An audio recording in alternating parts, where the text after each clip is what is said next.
جب ہم احرام باندھتے ہیں تو کیا کہتے ہیں؟ لبیک اللہم لبیک۔ یہ لبیک کیا ہے؟ یہ لبیک ہم کیوں کہتے ہیں؟ اور یہ تلبیہ، یہ لبیک ہمیں سفر آخرت کی کیسے یاد دلاتا ہے؟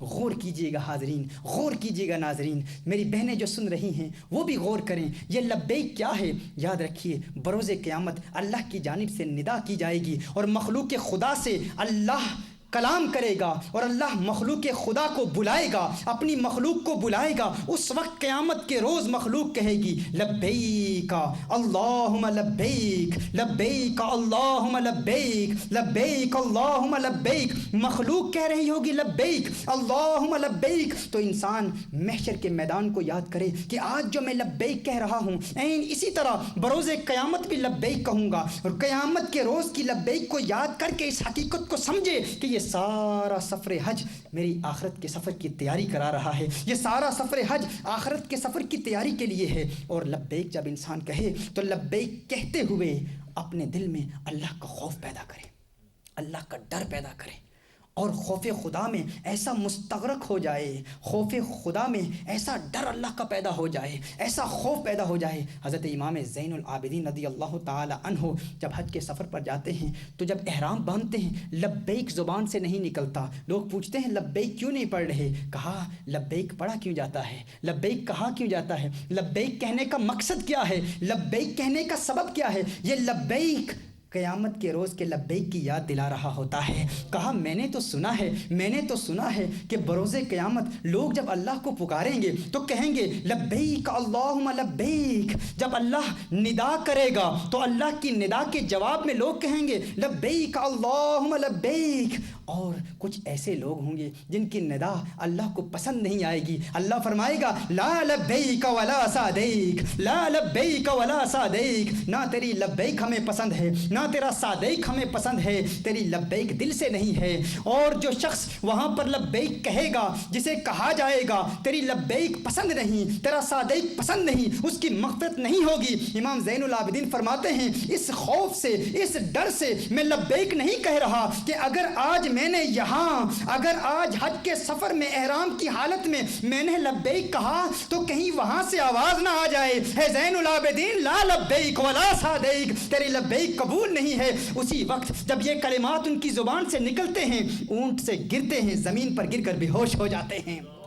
یہ کیفیت طاری کرنی ہے، یہ خوف طاری کرنا ہے۔ جب لبیک کہنا ہے تو میدان محشر کی لبیک کو یاد کرتے ہوئے لبیک کہنا ہے، اور جسے میدان محشر کی لبیک یاد آ گئی اور میدان محشر کا تخیل باندھ لیا، سمجھ لو اسے حج کی روح تک رسائی حاصل ہو گئی۔ اسی طرح ہم مزید آگے بڑھتے ہیں جب ہم حج بیت اللہ کے لیے جاتے ہیں، طواف کعبۃ اللہ کرتے ہیں۔ کعبۃ اللہ کا جب ہم طواف کرتے ہیں تو کعبۃ اللہ کا طواف کیوں کرتے ہیں؟ ایک تو کعبۃ اللہ کے طواف کے دوران کعبۃ اللہ کی روح تک اور حج بیت اللہ کی روح تک رسائی حاصل کرنے کے لیے یاد کیجئے اس منظر کو، جس منظر کو ہم نے گزشتہ نشست میں ڈسکس کیا تھا کہ جب جس طرح انسان کعبۃ اللہ کے گرد طواف کر رہا ہوتا ہے، عین اسی طرح بیت المعمور کے گرد اللہ کے فرشتے طواف کر رہے ہوتے ہیں۔ تو طواف کے دوران حج کی روح تک رسائی حاصل کرنے کے لیے یہ تصور باندھنا ہے، یہ تخیل باندھنا ہے کہ جس طرح میں زمین پر کعبۃ اللہ کا طواف کر رہا ہوں، کعبۃ اللہ کے گرد طواف کر رہا ہوں، عین اسی طرح عرش کے نیچے بیت المعمور کے گرد اللہ کے 70,000 فرشتے ہر روز بیت المعمور کا طواف کرتے ہیں۔ یا نبی سلام علیکہ، یا رسول سلام علیکہ،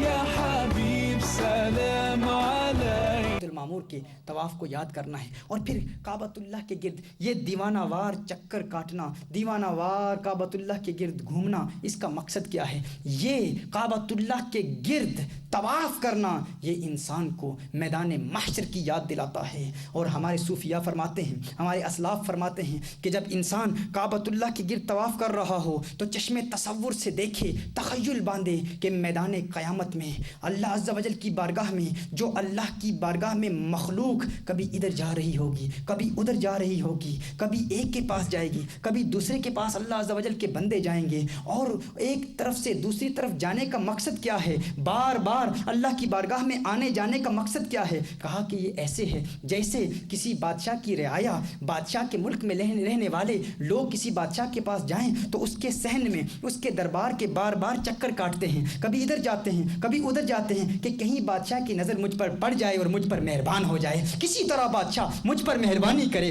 کسی طرح بادشاہ مجھ پر مہربان ہو جائے۔ عین اسی طرح جب انسان کعبۃ اللہ کا طواف کرتا ہے تو سوچے بروز قیامت کس طرح مخلوق اللہ کی بارگاہ میں کبھی آئے گی کبھی جائے گی، تاکہ کہیں اللہ عز و جل رحمت کی ایک نظر ڈال کے میرے تمام گناہوں کو معاف کرتے ہوئے مجھے داخل جنت فرما دے۔ تو طواف کعبہ کے دوران یہ تخیل باندھنا ہے، یہ تصور باندھنا ہے کہ گویا میدان محشر میں اللہ کی بارگاہ میں حاضر ہوں۔ اور پھر مزید آگے بڑھتے دیکھیے، غور کریں آپ، یہ ہے حج، وہ حجاج جو ایک مدت سے حج کر رہے ہیں۔ کیا کبھی اس بات پر آپ نے غور کرنے کی کوشش کی؟ میں آپ کو گارنٹی سے کہتا ہوں ایسے ایسے حجاج 12 سال حج کر کے آئے ہیں، 50 عمریں کر چکے ہیں، انہیں حج کی روح کا علم ہی نہیں، حج کی روح ہوتی ہی کیا ہے، کسی نے بتایا ہی نہیں ہے کہ حج کی روح تک رسائی کیسے حاصل ہوتی ہے۔ وہ سمجھتے ہیں فقط مناسک کے حج ادا کر دیے تو یہی کفایت کر جائیں گے۔ غور کیجئے، جب حجر اسود پر جائیں گے، حجر اسود کو چومیں گے تو یاد کرنا ہے کہ یہ وہی پاک حجر اسود ہے جسے میرے آقا صلی اللہ علیہ وسلم کے لبوں نے چوما تھا، رسالت مآب صلی اللہ علیہ وآلہ وسلم نے چوما تھا۔ اور اس حجر اسود کو دیکھنا ہے اور بڑے پیار سے دیکھنا ہے اور بڑے پیار سے چومنا ہے، اور جب دیکھنا ہے تو چشم تصور سے دیکھنا ہے کہ یہی وہ حجر اسود ہے جسے میرے آقا کی پیاری آنکھیں دیکھتی تھی، جسے میرے آقا کی پیاری آنکھیں دیکھتی تھی۔ آج اس حجر اسود کو دیکھ لیا، وہ دن دور نہیں جب آقا کی آنکھوں کو بھی دیکھوں گا۔ جنہ اکھاں دل بر ڈٹھا او اکھاں تک لیاں، تو ملیا تے سجن بھی ملیا، ہن آساں لگ پیاں۔ حجر اسود کو دیکھ کر مدینے والے کے دیدار کو یاد کرنا ہے۔ اور پھر حضرت عبداللہ ابن عباس رضی اللہ تعالی عنہما ارشاد فرماتے ہیں، نزل الحجر الاسود، یہ جو حجر اسود ہے یہ جنت سے نازل ہوا ہے، من الجنتی، یہ جنت سے نازل ہوا ہے، وہو اشد بیاضا من اللبن، جب یہ جنت سے نازل ہوا تھا، یہ جب جنت سے لایا گیا تھا تو یہ دودھ سے زیادہ سفید تھا۔ فسودتہ خطایا بنی آدم، بنی آدم کے گناہوں نے اسے کالا کر دیا ہے، بنی آدم کے گناہوں نے اسے کالا کر دیا ہے۔ حجر اسود کی سیاہی کو دیکھ کر میدان محشر کو کیسے یاد کرنا ہے، میدان محشر کو کیسے یاد کرنا ہے، یعنی حجر اسود کو دیکھنا بھی انسان کو میدان محشر کی تیاری کراتا ہے۔ کیسے تیاری کراتا ہے، کیسے یاد کرنا ہے؟ جب حجر اسود کو دیکھنا ہے تو غور کرنا ہے، سوچنا ہے، تصور باندھنا ہے کہ اگر جنت سے لایا گیا سفید پتھر انسان کے گناہوں کی وجہ سے اتنا سیاہ ہو سکتا ہے تو میرے گناہوں کی وجہ سے میرے دل کی سیاہی کا عالم کیا ہوگا، میرا دل کتنا کالا ہو چکا ہوگا۔ اور میدان محشر میں کالا دل کام نہیں آئے گا، کیونکہ قرآن میں اللہ ارشاد فرماتا ہے، یوم لا ينفع مال ولا بنون الا من اتى الله بقلب سلیم، وہاں پر نہ اولاد کام آئے گی نہ مال کام آئے گا، وہاں تو قلب سلیم کام آئے گا، سلیم دل کام آئے گا۔ یہ قلب میت کام نہیں آئے گا، مردہ دل کام نہیں آئے گا، سیاہ دل کام نہیں آئے گا۔ وہاں اللہ کی بارگاہ میں کیسا دل کام آئے گا؟ جو رسالت مآب صلی اللہ علیہ وسلم کی محبت سے منور ہو، جو اللہ کے خوف سے انسان اپنے دل میں رقت پیدا کرتا ہے، وہ رقیق قلب وہاں پر کام آئے گا۔ تو میدان محشر کا تصور باندھنا ہے کہ محشر کے میدان میں اگر یہ حجر اسود اولاد آدم کی گناہوں کی وجہ سے اتنا سیاہ ہو چکا ہے تو میرے گناہوں کی وجہ سے میرے دل کی سیاہی کا عالم کیا ہوگا۔ یہ حجر اسود تو جنت سے لایا گیا ہے، میرا دل تو انسان کا دل ہے، اس کی سیاہی کا عالم کیا ہوگا۔ اور پھر یاد رکھنا ہے میرے آقا صلی اللہ علیہ وآلہ وسلم نے اسی حجر اسود کے متعلق ارشاد فرمایا، رسالت مآب صلی اللہ علیہ وآلہ وسلم ارشاد فرماتے ہیں کہ یہ وہ حجر اسود ہے، واللہ لیبعثہ اللہ یوم القیامہ، حضور ارشاد فرماتے ہیں کہ مجھے اللہ کی قسم حجر اسود کو قیامت کے دن مبعوث کیا جائے گا، قیامت کے دن حجر اسود کو لایا جائے گا۔ وَلَهُ عَيْنَانِ يُبْصِرُ بِهِمَا وَلَهُ عَيْنَانِ يُبْصِرُ بِهِمَا وَلِسَانٌ يَنْطِقُ بِهِ يَشْهَدُ عَلَى من استلمہ بحق، میرے آقا صلی اللہ علیہ وسلم نے ارشاد فرمایا ہے یہ وہ حجر اسود ہے جسے قیامت کے دن، مجھے اللہ کی قسم قیامت کے دن اللہ اسے لائے گا۔ میرے آقا ارشاد فرماتے ہیں اس کی 2 آنکھیں ہوں گی، اس حجر اسود کی 2 آنکھیں ہوں گی، اس کی ایک زبان ہوگی، اور بروز قیامت یہ اپنے چومنے والوں کے حق میں گواہی دے گا۔ جو اسے چومتا ہے اس کے حق میں یہ حجر اسود گواہی دے گا۔ مولا علی کرم اللہ وجہ الکریم ارشاد فرماتے ہیں، فرمایا کہ جب اللہ عز و جل نے حضرت آدم علیہ السلام اور تمام مخلوق سے وعدہ لیا تھا، فرمایا تھا الست بربکم قالوا بلا، جب اللہ نے ارشاد فرمایا تھا کیا میں تمہارا رب نہیں ہوں، تو سب نے کہا تھا کیوں نہیں۔ اس وقت اللہ عز و جل نے سیدنا آدم علیہ السلام سے وعدہ لیا، اور اس وعدے کے بعد اس حجر اسود کو پیش کیا گیا۔ میرے آقا صلی اللہ علیہ وآلہ وسلم کی حدیث کی روشنی میں مولا علی کرم اللہ وجہ الکریم پہلے ارشاد فرماتے ہیں، اور پھر میرے آقا صلی اللہ علیہ وسلم کی حدیث کی گواہی دیتے ہیں کہ اس وقت اس حجر اسود کی 2 آنکھیں تھیں، اس حجر اسود کی 2 آنکھیں تھیں، اور اس حجر اسود کی زبان تھی۔ اللہ عز و جل نے مخلوق کے وعدے کو لکھا اور لکھ کر حجر اسود کے منہ میں ڈال دیا، حجر اسود کے منہ میں اس کاغذ کو ڈال دیا۔ مولا علی کرم اللہ وجہ الکریم کے الفاظ ہیں کہ اس کاغذ کو اللہ عز و جل نے حجر اسود کے منہ میں ڈال دیا اور فرمایا ہے حجر اسود جو تجھ سے وفا کرے ان کی وفا کی گواہی قیامت کے روز دینا۔ مولا علی کرم اللہ وجہ الکریم ارشاد فرماتے ہیں کہ میں گواہی دیتا ہوں کہ میرے آقا صلی اللہ علیہ وآلہ وسلم نے ارشاد فرمایا، مولا علی فرماتے ہیں کہ میں گواہی دیتا ہوں میرے آقا صلی اللہ علیہ وسلم نے ارشاد فرمایا یہی وہ حجر اسود ہے بروز قیامت جو اس کی دنیا میں تعظیم کرے اس کی گواہی دے گا، دنیا میں جو اس کا احترام کرے اس کی گواہی دے گا۔ تو یہ میدان محشر میں جو حجر اسود ہمارے حق میں گواہی دے گا، اس گواہی کو یاد کرتے ہوئے حج کے سفر میں آخرت کے سفر کی تیاری کرنی ہے۔ ہم نے آگے بڑھتے ہیں، غور کرتے چلے جائیں، یہ تمام سفر حج آخرت کے سفر کی تیاری ہے، تمام سفر حج آخرت کے سفر کی تیاری ہے۔ جب ہم سعی کرتے ہیں صفا مروہ کے مابین، جب آپ سعی کرتے ہیں تو یہ سعی کیا ہے، اور یہ سعی آپ کو آخرت کے سفر کی کیسے تیاری کراتی ہے۔ غور کیجئے، ہمارے اسلاف فرماتے ہیں مقام صفا، جو صفا پہاڑی ہے، جب صفا سے مروہ کی طرف آپ جا رہے ہوں تو میدان قیامت کے ترازو کو یاد کر لیں، میدان قیامت کے ترازو کو یاد کر لیں، وہ میزان، وہ اسکیل جس پر ہمارے نیک اعمال اور گناہ تولے جائیں گے، اس ترازو کو یاد کر لیں۔ وہ ترازو اتنا طویل ہوگا، اتنا لمبا ہوگا کہ اس کا ایک پلڑا اور دوسرا پلڑا ان کے مابین ایسی ہی کچھ مسافت ہوگی جیسی صفا اور مروہ کے مابین ہے، جیسی صفا اور مروہ کے مابین ہے۔ جس طرح انسان صفا سے مروہ کی طرف بھاگ کر جاتا ہے، عین اسی طرح بروز قیامت لوگ کبھی ترازو کے دائیں پلڑے کی طرف جائیں گے، دائیں اسکیل کے دائیں پھین کی طرف جائیں گے اور دیکھیں گے میری نیکیاں کتنی ہیں، کون کون سی نیکیاں قبول ہوئی ہیں، اور کبھی بائیں پلڑے کی طرف جائیں گے اور دیکھیں گے کہ میرے گناہ کتنے ہیں۔ کہا سفر حج کے ذریعے اس سعی کے دوران صفا مروہ کے درمیان جب آپ بھاگیں گے تو غور کریں اور چشم تصور سے یہ تخیل باندھے اور سوچیں کہ صفا نیکیوں کا پلڑا ہے اور مروہ گناہوں کا پلڑا ہے، اور صفا اور مروہ کے مابین جب دیوانہ وار بھاگ رہے ہوں، ایک جانب سے دوسری جانب جا رہے ہوں، تو پھر میدان محشر میں اپنا بھاگنا سوچیں، اس کو یاد کرنے کی کوشش کریں کہ میدان محشر میں کیسے میں اپنی نیکیاں دیکھ رہا ہوں گا، کیسے اپنے گناہ دیکھ رہا ہوں گا۔ اس سے حج کی روح حاصل ہوگی، اس سے حج کی روح تک رسائی حاصل ہوگی۔ سعی کے دوران آخرت کی یاد کیسے تازہ ہوگی، یہ حج انسان کو سفر آخرت کے لیے کیسے تیار کرتا ہے۔ غور کرتے چلے جائیں، مزید ہم آگے بڑھتے ہیں۔ جب ہم میدان عرفات میں جاتے ہیں تو میدان عرفات ہمیں میدان محشر کی یاد دلاتا ہے۔ جب میدان عرفات میں آپ جائیں، وقوف عرفہ کے دوران آپ دیکھیں، جب آپ دیکھیں کہ لوگ اپنے زعماء، اپنے سالار قافلہ کی قیادت میں آ رہے ہیں، سالار قافلہ ہے اس کی قیادت میں بڑی تعداد میں لوگ میدان عرفات میں آ رہے ہیں، تو اس وقت قیامت کے منظر کو یاد کریں کہ جب انبیاء کی قیادت میں ان کے امتی آ رہے ہوں گے، کسی نبی کے پاس ہزاروں امتی ہوں گے، کسی کے لاکھوں ہوں گے، کسی کے 2-4 ہوں گے، کسی کے ساتھ کم لوگ ہوں گے، کسی کے ساتھ زیادہ لوگ ہوں گے۔ کہا تصور باندھیں میدان عرفات میں، وقوف عرفات کے دوران میدان محشر کو یاد کریں، اور جب عرب کے پہاڑ انگارے برسا رہے ہوں، جب گرمی شدید ہو تو مت کہیں بہت گرمی ہے، محشر کی گرمی کو یاد کریں، محشر کی گرمی کو یاد کریں، اور یاد رکھیں میدان محشر میں ہر سال اوتاد موجود ہوتے ہیں، اقطاب موجود ہوتے ہیں، اکابر اولیاء موجود ہوتے ہیں، بڑے بڑے متقی لوگ جن کی دعائیں قبول ہوتی ہیں۔ اسی لیے میرے آقا صلی اللہ علیہ وسلم نے ارشاد فرمایا اعظم الناس ذنبا من وقف بعرفۃ فظن ان اللہ تعالی لم یغفر لہ۔ میرے آقا نے ارشاد فرمایا سب سے گنہگار شخص تو وہ ہے جو میدان عرفات میں پہنچ کر بھی سوچے کہ میرے گناہ معاف نہیں ہوئے ہیں۔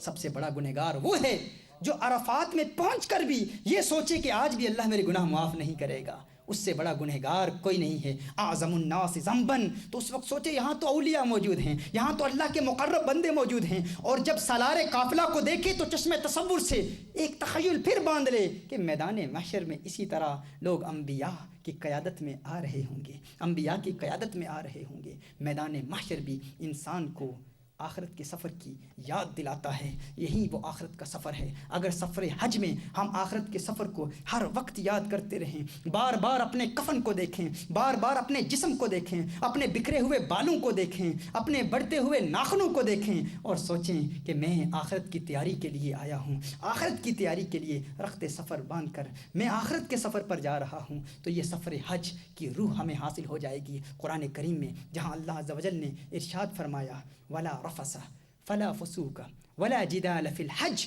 وما تفعلوا من خير يعلمه الله وتزودوا فإن خير الزاد التقوى واتقون يا أولي الألباب۔ فرمایا اس سفر حج کا حقیقی مقصد کیا ہے؟ فرمایا نہ رفث ہو، نہ فسوق ہو، نہ جدال ہو، اور پھر نیکیاں ہی نیکیاں ہوں، اور نیکیاں ایسی کہ جو کعبۃ اللہ حرم پاک میں نیکی کرتا ہے، ایک نیکی کرتا ہے تو 1,00,000 نیکیوں کا ثواب ملتا ہے۔ اور جب گناہ کرتا ہے یاد رکھیے، جب گناہ کرتا ہے اور گناہ کرنا نہیں ہے، گناہ کرنا نہیں ہے، یاد رکھیں وہاں جا کے گناہ نہیں کرنا۔ وہاں جب دنیا بھر کے لوگ آئے ہوئے ہوں تو انسان کی آنکھیں بہک جاتی ہیں دنیا کا حسن دیکھ کر انسان، کیونکہ پردہ تو ہوتا نہیں وہاں، عورتوں کے لیے بھی حکم ہے کہ وہاں عورتیں نقاب بھی نہیں پہن سکتی، تو انسان کی آنکھیں دنیا میں یہاں اگر کوئی خطا ہو جائے تو معافی طلب کر لیں، لیکن وہاں اگر کسی غیر محرم عورت پر نظر پڑ گئی تو 1,00,000 گناہ ہمارے نامہ اعمال میں لکھے جائیں۔ لغو گوئی سے بچنا ہے، فحش کلام سے بچنا ہے، بے حیائی کی باتوں سے بچنا ہے۔ ایک بزرگ فرماتے ہیں کہ میں حتیم میں نماز ادا کر رہا تھا، اچانک ایک آواز آئی، کعبۃ اللہ کی دیوار سے ایک آواز آئی، حتیم میں نماز ادا کر رہا تھا، ایک آواز آئی کہ یہ جو لوگ بری باتیں کر رہے ہیں، کعبۃ اللہ کی دیوار کہہ رہی تھی کہ مجھے ان کی بری باتوں سے بہت رنج ہوتا ہے، اور ان کی بری باتوں کی شکایت میں اللہ سے بھی کرتا ہوں اور ہے جبریل تجھ سے بھی کرتا ہوں۔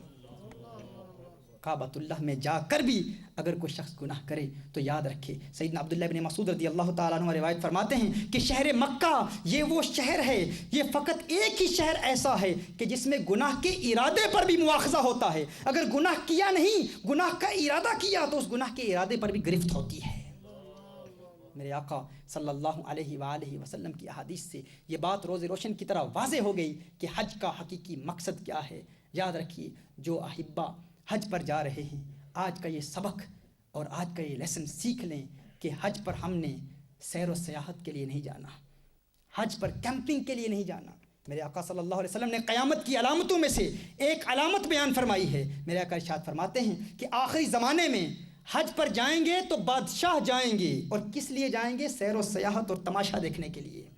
فرمایا 4 قسم کے لوگ آخری وقت میں، آخری زمانے میں حج پر جائیں گے۔ پہلا بادشاہ، دوسرا تاجر لوگ، تجار لوگ، مالدار لوگ حج پر جائیں گے، تجارت کریں گے، کیمپنگ کے لیے۔ آج ایسا ہی ہو رہا ہے، بڑے بڑے ہوٹلوں میں جگہ لی جاتی ہے کہ بہترین اہتمام ہو، بہت پرسکون اہتمام ہو سیاحت کے لیے۔ میرے آقا صلی اللہ علیہ وسلم نے ارشاد فرمایا تیسرا وہ لوگ ہیں جو حج پر جائیں گے جو بھیک مانگنے کے لیے جاتے ہیں۔ آپ دیکھیں حج پر آپ جائیں، قیامت کی اس سے بڑی کیا نشانی ہو سکتی ہے؟ دنیا بھر سے لوگ وفود آتے ہیں، لوگ آتے ہیں فقط اس نیت سے، گروپس بنے ہوئے، جماعتیں بنی ہوئی ہیں بھکاریوں کی، جو وہاں پر بھیک مانگنے کے لیے آتے ہیں۔ میرے آقا صلی اللہ علیہ وآلہ وسلم نے فرمایا کہ چوتھے وہ قاری ہوں گے جو حج پر صرف اس لیے جائیں گے تاکہ اپنا قرآن سنا کر شہرت حاصل کریں۔ آج لوگ کہتے ہیں وہاں بڑی قرات کی جاتی ہے، بہت اچھا قرآن پڑھا جاتا ہے. کتنے لوگ ہیں جو حج کے سفر پر صرف اس لیے جاتے ہیں تاکہ وہاں جا کر اپنی قرات کے چرچے کرائیں, لوگ ان کی قرات کی تعریف کریں کہ بہت اچھا قرآن پڑھتے ہیں.